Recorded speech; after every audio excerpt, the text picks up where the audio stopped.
a little worried about Fred now. He's been gnawing everything in the cab of this truck, barking and screaming. I think he's turned into a stalk of bananas. Come back. What's your 20? About 16 miles this side of Mississippi. Whoa, hold it. I just passed another Kodiak with a Kodak. This place is crawling with bears. Where the hell are you? Come back. I'm still trying to get rid of that Texas County Mountie. I don't know what the hell he wants. You know what he wants. I mean, how would you like to be the dude that handcuffs a legend?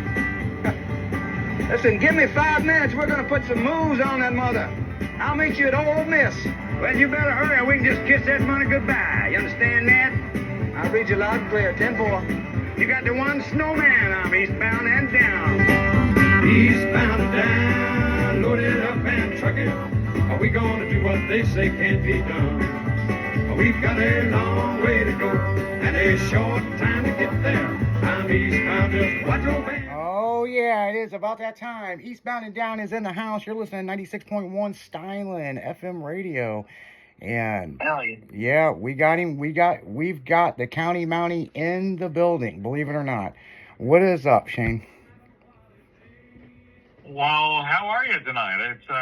It's a wonderful time here.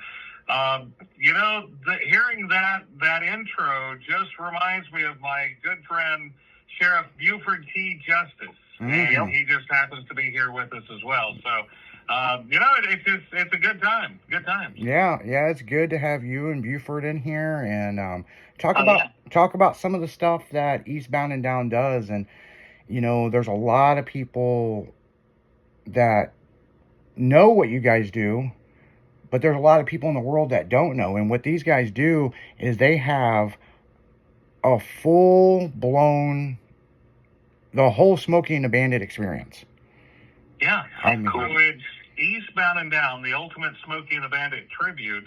And we have the Trans Am, the iconic black and gold Trans Am that everybody just absolutely loves. We have the Buford Sheriff's car, the hardtop version, and also the roofless version. And Georgia Trooper car, the big and little Enos Cadillac. And to top it off, the Snowman Semi joins us for quite a few events as well.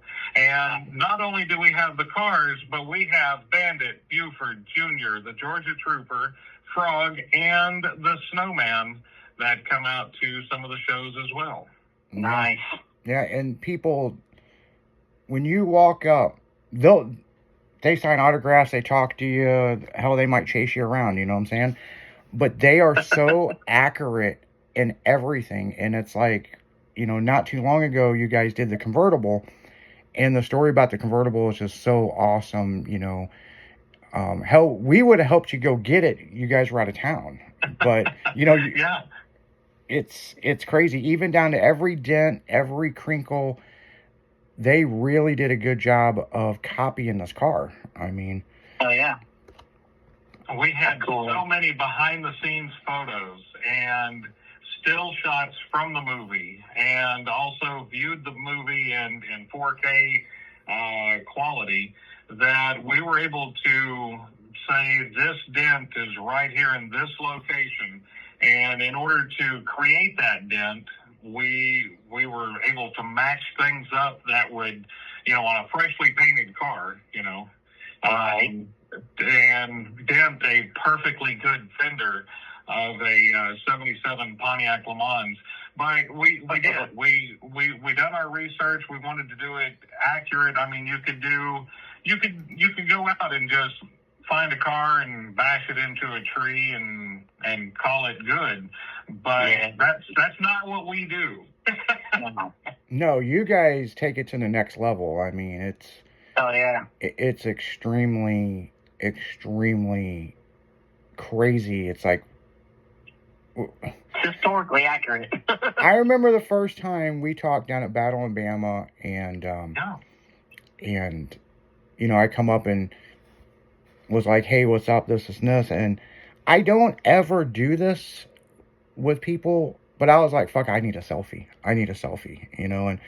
and that was my Facebook picture for a long time, because when Facebook verified me, they wouldn't let me change the damn picture, if you remember, and I was like, how do I change my damn profile picture or update it? And, and that's what they verified was the picture of me and you, and I was like, well, if they think it was me and Jackie Gleason, I mean, but it was my buddy who does this, Oh yeah. That's cool, Phil. So yeah, I mean, it's amazing at what you guys do, and you guys are nonstop. You guys are doing shows throughout the year. We kick off our season in mid-February normally and run until mid-November. And the past few years, we've had about 6 weekends off throughout the year. We go coast to coast, north to south. This year, in previous years, you'll see us in New York one weekend, and we'll be in Key West the next, all the way over into the West Coast, up into Sturgis, and back into, say, even Branson, Missouri. Next year, we've got a lot of bookings taking place for the 26th season, but we are also headed north. We're going to Canada for 2 shows next year. Oh, nice. A spring show and a fall show. So, yeah, we're keeping the roadways hot and the airlines in business, if you will. Yeah, that's a big operation to move all the stuff that you guys have. I mean, yeah. It's they put on a show, people. Buford is sitting over here just being extremely, is he awake? I'm just sitting here, just taking it all in. It sounds like Sean's got it all down pretty good right now. But I was kind of dreaming of a Diablo sandwich and Dr. Pepper, and I know Junior's out there in the car listening right now. Yeah. And, it's funny that you mentioned a Diablo sandwich, because me and Jimmy, it was just recently. Yep. We were talking about Smokey and the Bandit, talking about Eastbound and Down, and we had to look up what a Diablo sandwich was, because neither one of us knew what it was. Yeah. And there's a lot of fancy versions floating around, as you can see by looking it up. Now, the one that really kicks it off is the original down there in Georgia, and that just ain't going to be put out by the old Hickory House. And it's a spicy chopped pork sandwich with a little spicy Diablo sauce. That really lights you up on it, Buford. Oh, yeah. Say that again. Oh, yeah, I mean... Pretty good, I like it. Yeah, really good, man. Slap that down with some fries and a drink, and off to chase the bandit. So what a lot of listeners are really wanting to know, after all these years, have you actually caught the bandit? Well, that's a part of the game. You got to keep it going. It's been almost 50 years since we started out on this mission, and I ain't giving up. Oh, no, sir. So we'll just keep the spirit alive, and we'll keep chasing him from county to county, town to town. Oh, yeah. I mean, it never ends. I mean, he's a slippery guy, man. He really is, So. That bandit, he ain't nothing. He's a mental case. Driving through people's backyards, knocking down mailboxes, and abroad in the car, took her across state lines. Oh, don't get me started. Oh, yeah. We don't want to get you worked up here. I mean, we definitely don't want to get you worked up. But I see Frog has been doing a lot of shows lately.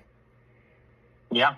Yeah, a lot of shows. Yeah, Frog, we do have a couple of actresses, pardon me, that play the Sally Field role for us, and it's hard to pull a big group of people in as our crew, as our reenactors, to go coast to coast, and sometimes they're not available for particular shows, so we do have to pick up a fill-in actress occasionally, and that's sometimes when we roll into an event that somebody knows somebody that has the look And Right. a lot of times we just need that passenger to provide the look and be in a wedding gown, and then next time you see her pass by in the Pursuit, she's driving the Trans Am and wearing the blue top with the flared blue jeans. So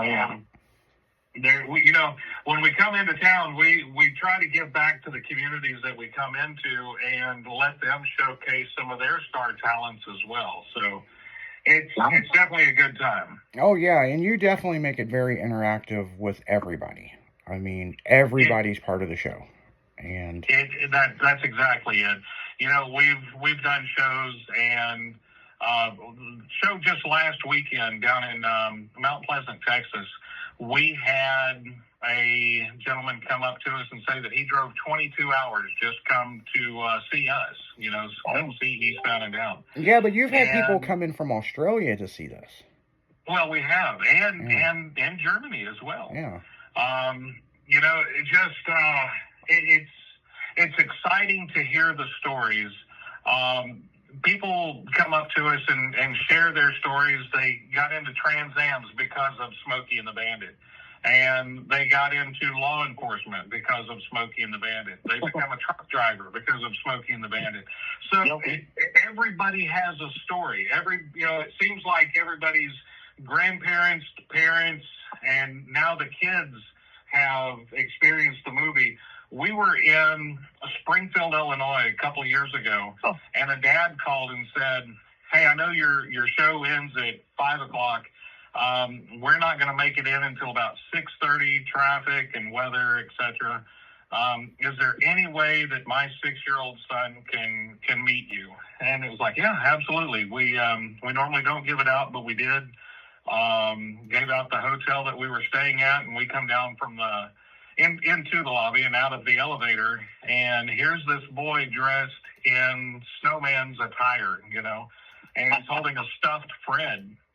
Oh, wow. His favorite song is Smokey and the Bandit, or is Eastbound and Down, and watches Smokey and the Bandit on repeat, daily. That's the movie. That's all he does.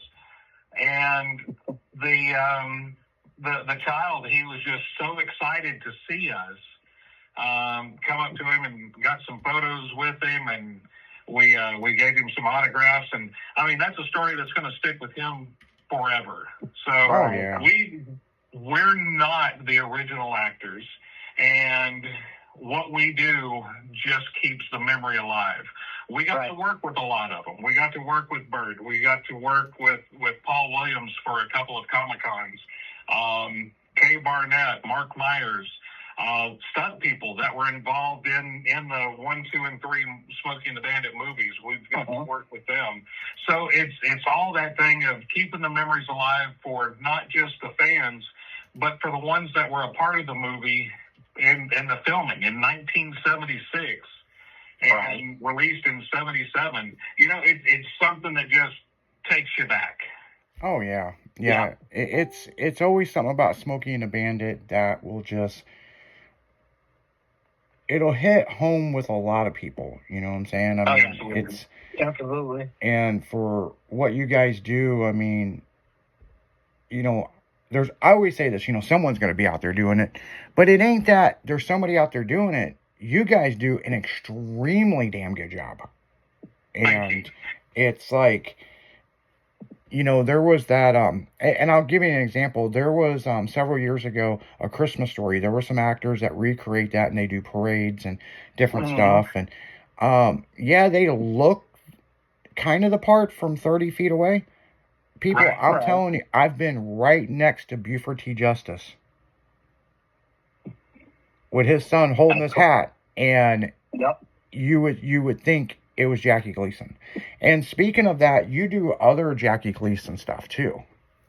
Right. It's not only just Buford, but get to do the Honeymooner stuff and U.S. Bates from the Toy, the Hustler, with Gleason and Paul Newman.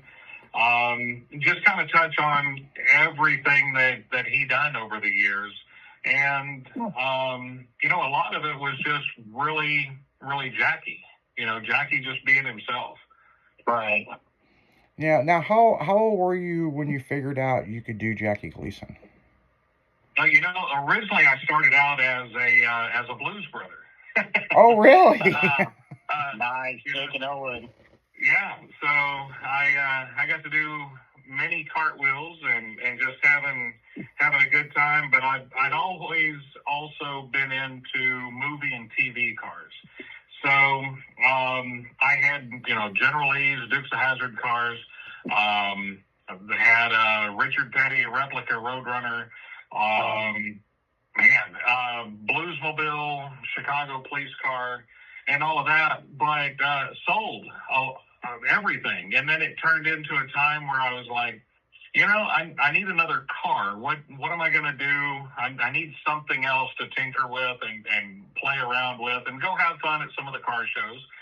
And I said, you know, I had a 79 Trans Am years ago, and I wouldn't mind having a Bandit, you know, the special edition. Yeah, who wouldn't? So got that, and it was like, you can't have a black and gold Trans Am without having the Sheriff's Le Mans.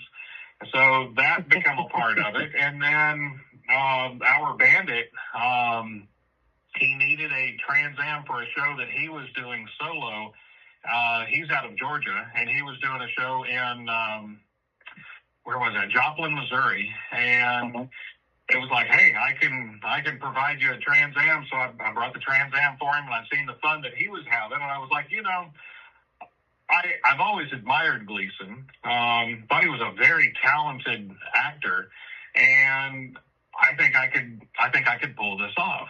So with the uniform, I had the uniform. You know, we used it as a prop in the Le Mans, but I went and put the uniform on, and I come walking down the hallway, and my wife and daughter were in the living room, and I started into a couple of Buford lines, and they're like, yeah, you can pull this off.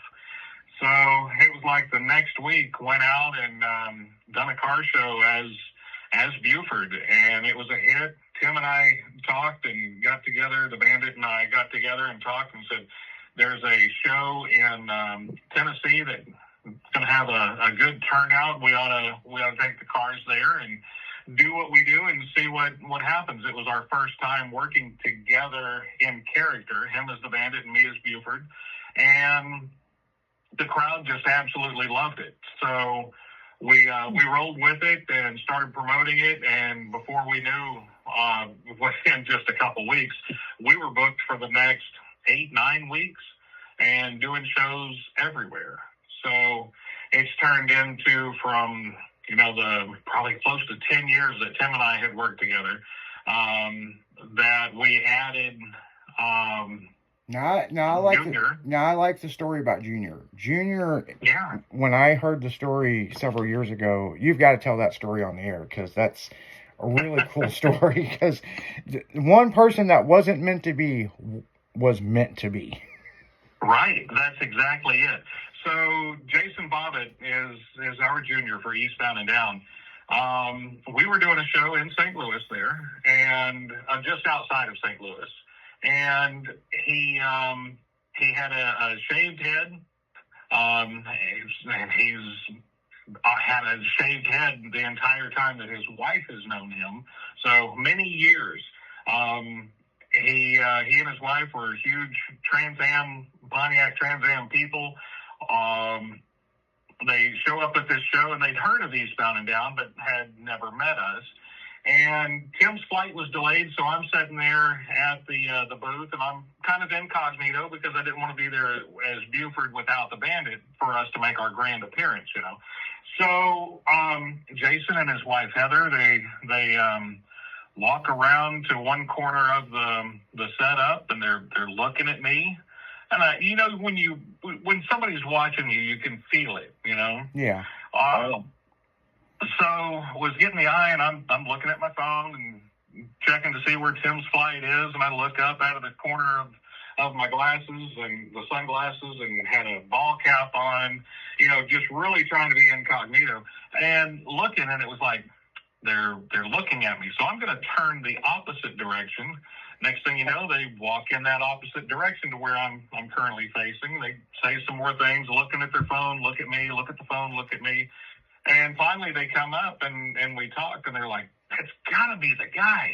So longer story, we hit it off and we become friends. And we went out to dinner one night, and Jason having his shaved head, I had on a golfer's hat similar to what Jackie wore, and his wife joked and said, put your hand on his hat and hold his hat like Junior would. So he did. We look at the photo and we kind of laugh and went, you're about the right size. Yeah. And, I've got a wig. We can get you fitted for a wig. I've got a suit that's very similar. We can get you into it.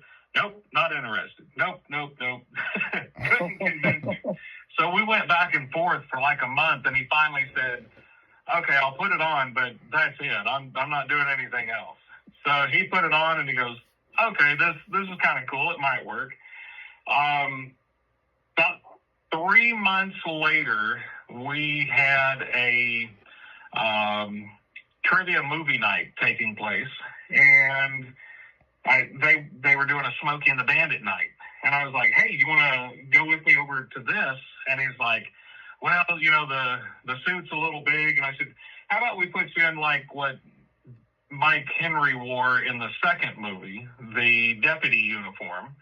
And he agreed, put it on, and it looked good. It looked like Junior from the second movie. And by this time, he had grown out the sideburns and grew a full head of hair. He was going to give it a shot, just once. So we walk through the door, and the crowd just erupts. It was amazing for his first time stepping out and not being somebody who wanted to be in the spotlight. He was always the guy, hey, I'll step back and watch everything that happens, to here's the spotlight on you right now. Mm-hmm. It went over really well. We took hundreds of photos that night, and he kind of got the itch for it, and we started booking some shows, and he started coming out to them, and it just snowballed, and now he's our number one junior, and he's backed by the estate as well. So that's something that nobody else has ever done. Yeah. Right. So we've got Bandit, Buford, and then Junior riding along. We added a Georgia trooper, Gene Moberly, and he's out of Kentucky. So, we're all spread out all over the states there, but we come together and just keep those memories alive and take people back to a simpler time. Oh, yeah. Yeah, I mean, and the thing is, people, if you've not seen this show, you got to look it up on YouTube. Type in Eastbound and Down on YouTube, or you can go to TikTok. You can go to almost any social media. They are everywhere, people. I mean, you throw a stone, you're going to hit Buford T. Justice, And, it's amazing at what these guys do. And, it's more than just a job. It's a lifestyle of what they're doing. And the character that plays Junior, I've hung out with him before, and he is a junior. Like, he doesn't talk much, the hand is on the hat, and he follows him around. And if you guys see the recreation of the show and the stuff that they do at the shows, it's like, you're just like, holy crap, I'm seeing this on TV, but I'm seeing this in person, Right. It brings it to life. It absolutely brings it to life. Yeah. Now, guys, we're going to go to commercial break. We're going to be right back after this. You guys keep it styling, because we will. You're listening to 96.1 Styling FM. We'll be right back after this.